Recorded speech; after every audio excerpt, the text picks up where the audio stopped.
Olá pessoal, tudo certo? Eu sou o Neymar da Silva Rossito e nessa aula, nesse vídeo curtinho aqui, rapidinho, a gente vai debater sobre algumas possibilidades, algumas oportunidades para nós contadores ganhar dinheiro aí com a reforma tributária, principalmente falando de 2026, mas já olhando a médio prazo também.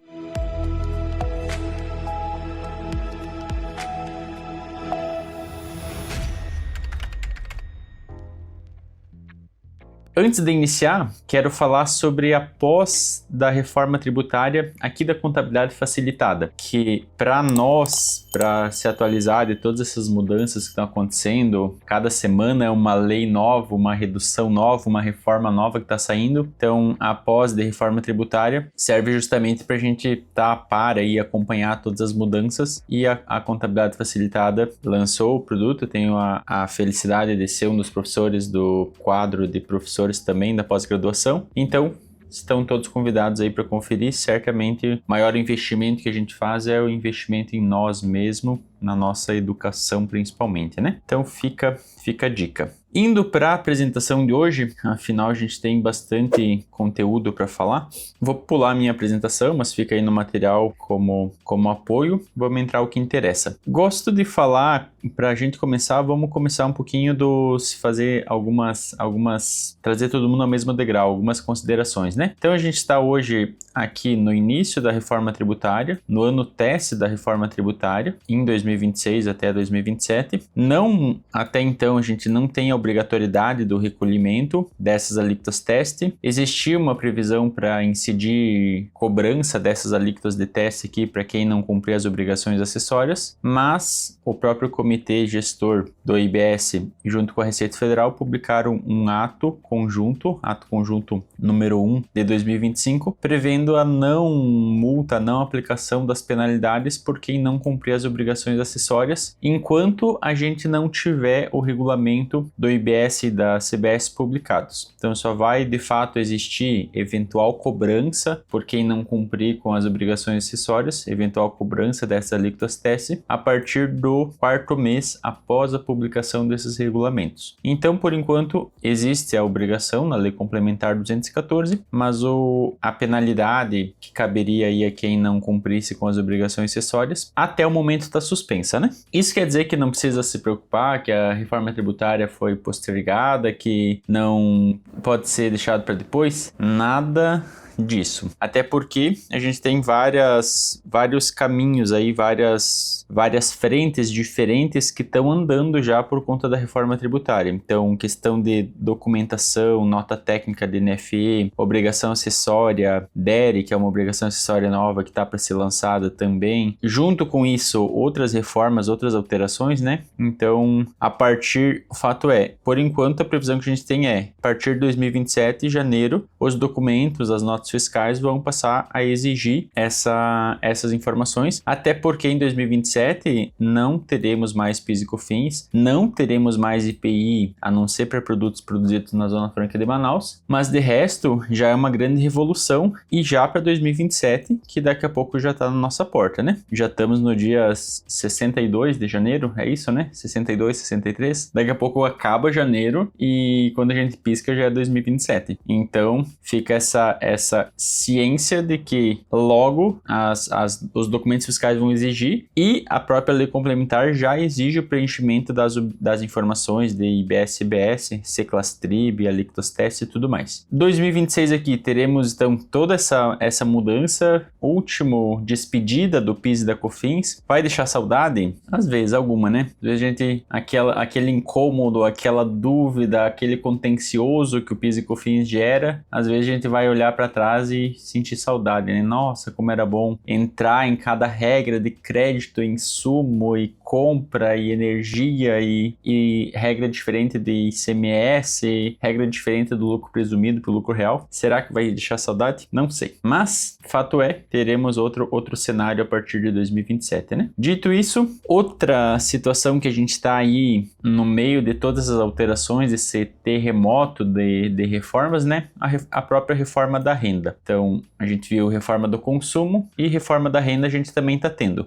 Não tem tanto impacto quanto a do consumo, não vai gerar tanto transtorno? Não vai, mas nem por isso é menos impactante, principalmente quando a gente olha para valores, né? Afinal, com a reforma da renda, criou-se a tributação indireta sobre os dividendos, né? Então, dividendos para não residente. Uma empresa aqui do Brasil paga para um sócio lá dos Estados Unidos. Antes não tinha retenção, não tinha tributação nem nada, afinal de contas, americano paga imposto lá nos Estados Unidos. Agora, passa a ter retenção, qualquer valor pago para não residente, sujeito a retenção de 10%, o que é valor de dividendos, né? Outros tipos de serviço têm outras alíquotas, outras retenções que já existiam, mas a novidade aqui é retenção sobre dividendos. E para residente também tem tributação? Também, mas aqui a gente tem um nível de corte. Então, dividendos acima de 50 mil reais pagos em um mesmo mês vai incidir também a tributação dos 10%. Os 10% do garçom lá, os 10% aumenta? Não, né? Mas também é um décimo aí que vai a título de antecipação de IR e depois vai para ajuste no imposto de renda da pessoa física lá, né? Aqui a gente tá falando de valores pagos para pessoa física brasileira, né? Rendimentos, contrapartida, rendimentos de até 5 mil reais passam a ser isentos de imposto de renda da pessoa física. Então, um reajuste aí mais do que necessário, mais do que na hora, já tinha passado da hora, né, de ter um reajuste decente da tabela de imposto de renda. Teve esse, mas não sem uma contrapartida de tributar os dividendos e rendimentos acima de 50 mil reais da pessoa física. Além disso, agora vai ter um cruzamento entre lucro da PJ e receitas da PF, para ver qual foi a incidência lá na empresa, o que ela pagou de RPJ e CSLL, dependendo do regime vai ter a sua própria carga tributária. Então esse cruzamento vai ser feito tudo na declaração. Um novo cruzamento, um novo parâmetro, uma nova lógica de cálculo que a gente vai ter aí para a declaração lá de 2027, né? Por enquanto a declaração de 2026, que olha para os valores no calendário de 2025, não teve mudança, mas 2027 isso vai ser sentido. Pois bem, estipulado esses dois cenários, eu vou trazer agora alguns serviços que a gente já enxerga que podem ser oferecidos na contabilidade e mais do que enxerga, já existe aí, muita gente já está oferecendo, já fiz alguns projetos vinculados a alguns desses serviços, não todos, mas que a gente tem que se especializar, né? Mas já são demandas que existem do mercado e que nada melhor do que nós contadores observar aí essa demanda e levar essa solução, né, para esse problema que vai surgir. Então, oportunidades. Algumas oportunidades apontadas aqui. A primeira delas, dá para dizer a mais óbvia também, né? Planejamento do regime tributário. É um serviço novo? Não. É inovador? É revolucionário? Também não. Mas agora a gente tem um temperinho, uma pimentinha extra aí que é a própria reforma tributária. Então, e que não é todo mundo que domina. Eu estava num evento hoje, inclusive, de um setor específico de energia renovável e tal, e é engraçado de ver como as empresas em si não digo desconhecem, mas têm dúvidas, não estão por dentro das alterações. Até porque, se a gente olha aqui para nossa classe, muitos contadores não estão conscientes das alterações, não estão ligados ainda que não vai mais ter PIS e COFINS ano que vem, que o IPI cai para quase todos os produtos, então vai ter impacto grande e tá chegando, cada vez está mais perto a data, né? Então é uma conta, é uma variável que vai entrar também no cálculo de planejamento tributário e vai fazer muita diferença a partir de 2027. Por quê? Empresa do Simples vai poder optar pelo regime regular, por apurar crédito e débito de IBS e de CBS para fazer essa apuração, e essa opção já é em setembro de 26, não vai ser lá em 2027, não, vai ter que optar em setembro. A gente vai falar mais disso. E outro ponto, a diferença em geral aqui entre lucro real e lucro presumido vai ser imposto de renda e CSLL. Por quê? Porque PIS, COFINS, que era aí o principal diferencial entre esses dois regimes, um era 3,65, outro 9,25, né, com direito a crédito, agora vai ser tudo não cumulativo, tudo dá direito a crédito, tudo com alíquota cheia. Então, o fiel da balança em si vai ser imposto de renda e CSLL.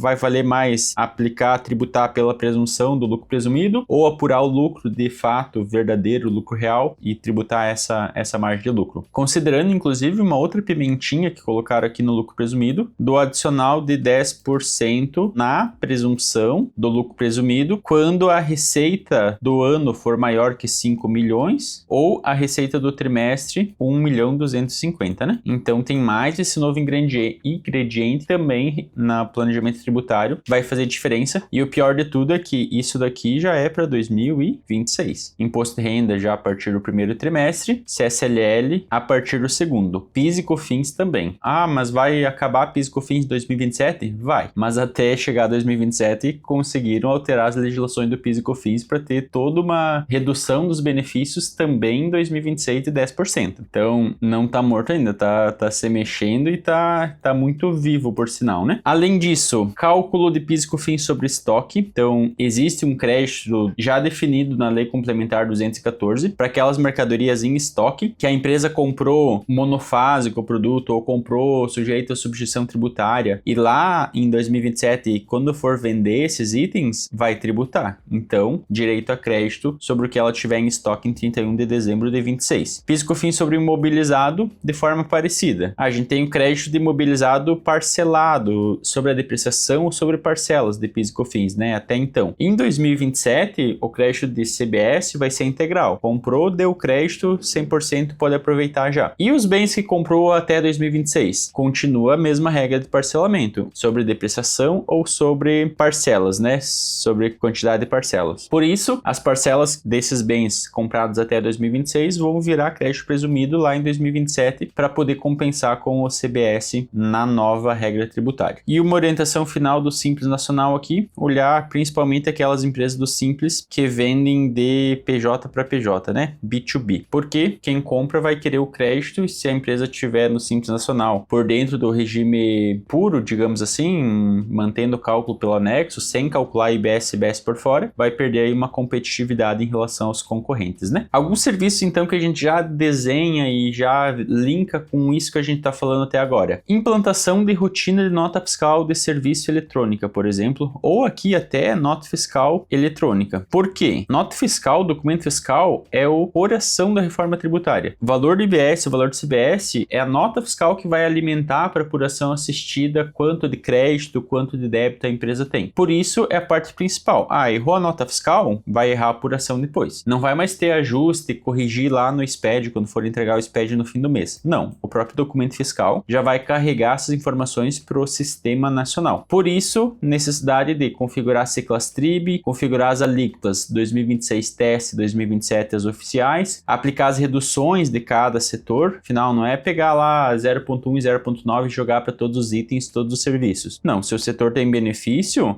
redução de 60%, aplica a redução de 60% também na alíquota teste. Aqui deixei até um link que cruza a NBS e CLASTRIB, a gente já falou disso em outros momentos, mas como um apoio aí para essa parametrização no caso da nota de serviço, né? Treinamentos setoriais da reforma tributária. Então, é complicado a reforma tributária? Sim, tem todas as suas especificações, mudança em relação ao regime antigo, né? Se a gente está estudando aqui, tem uma pós-graduação, inclusive, para isso, específica para isso, quem dirá a empresa que mal sabe o que é diferença de PIS, COFINS e CMS, que está preocupado lá com o negócio, com o dia a dia. Então, as empresas vão precisar de treinamento para toda essa adequação e quem melhor para preparar esses treinamentos, para levar essa demanda do que nós, profissionais da contabilidade, né? Então, essa educação corporativa, digamos assim, de ir lá na empresa, entrar na empresa, apresentar, e aqui não é esperar a empresa vir até você com a demanda, é levar a demanda. Olha, a conscientização, um dos papéis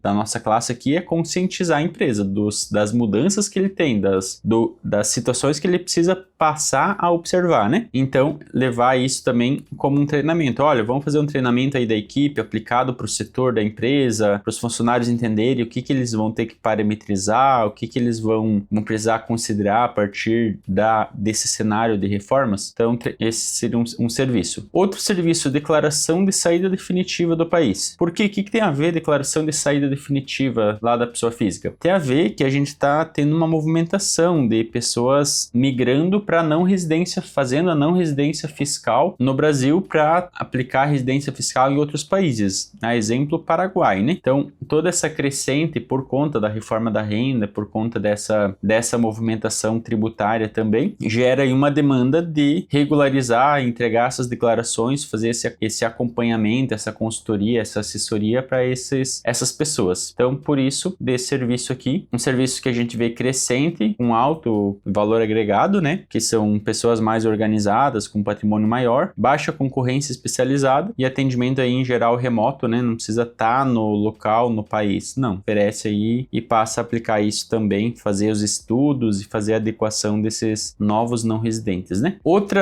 serviço, planejamento para tributação dos lucros e dividendos. Então, avaliar a estrutura da empresa, quantos sócios ela tem, qual o valor de lucro acumulado, lucro apurado até 2025, desde que declarados, podem ser considerados como isentos, aí com limite de distribuição até 2028. Então, todo esse planejamento, essa orientação, apesar de ser um serviço que já está esfriando um pouco, mas ainda existe aí essa demanda e a partir de agora, com a reforma tributária da renda, valor distribuído acima de 50 mil no mesmo mês, retenção de 10%, né? E outro serviço muito essencial, muito necessário, consultoria e informação de preço. Ah, mas a minha empresa não vai ter impacto com a reforma tributária. Não existe, ela vai ter impacto. Às vezes vai ser positivo, às vezes vai ser negativo, mas impacto ela vai ter. Então, o preço vai ter que andar com essa mudança de tributação. Ah, não vai mais pagar PIS e COFINS, não vai mais ter incidência de IPI, não vai mais ter ISS, não vai mais ter ICMS, aí ICMS e ISS um pouco mais a longo prazo, né, lá em 2033. Mas e o preço? Vai deixar igual? Se manter o preço como tal, que vai sentir no bolso é o lucro, né, a margem de lucro. Então essa análise, essa consultoria de preço é necessário para tirar os tributos velhos, que eram por dentro, inclusive, e aplicar os tributos novos, que são tributos por fora. Porque se manter os velhos como tá e aplicar mais os novos agora, vai aumentar o preço, risco até de gerar uma inflação generalizada só por conta da alteração tributária, né? Então uma demanda que surge aí, quem melhor para orientar sobre tributo, orientar sobre formação de preço do que contador? Ah, mas tem que saber um pouco de matemática. Tem, mas a gente estudando e correndo atrás, estudando em markup e formação de preço, é um serviço que a gente tem total condição de oferecer. O mais difícil é saber os tributos, saber as regras de cada tributo. E isso a gente está somos quem tem aí maior expertise nesse setor, né? Já indo para o final, o próprio planejamento tributário do Simples Nacional, então, já a opção em setembro, aí olhando para essas empresas e o mercado que a gente tem de empresas do Simples Nacional, né? O maior regime aí em quantidade de negócios no Brasil, todas vão precisar fazer essa análise já porque setembro vai precisar ser escolhido. Então, será que tem mercado? Será que tem onde atuar aqui? E consultoria em reforma tributária, né? Entender o cenário da empresa, os benefícios que se aplica, benefícios que a empresa vai perder por conta da reforma, o impacto da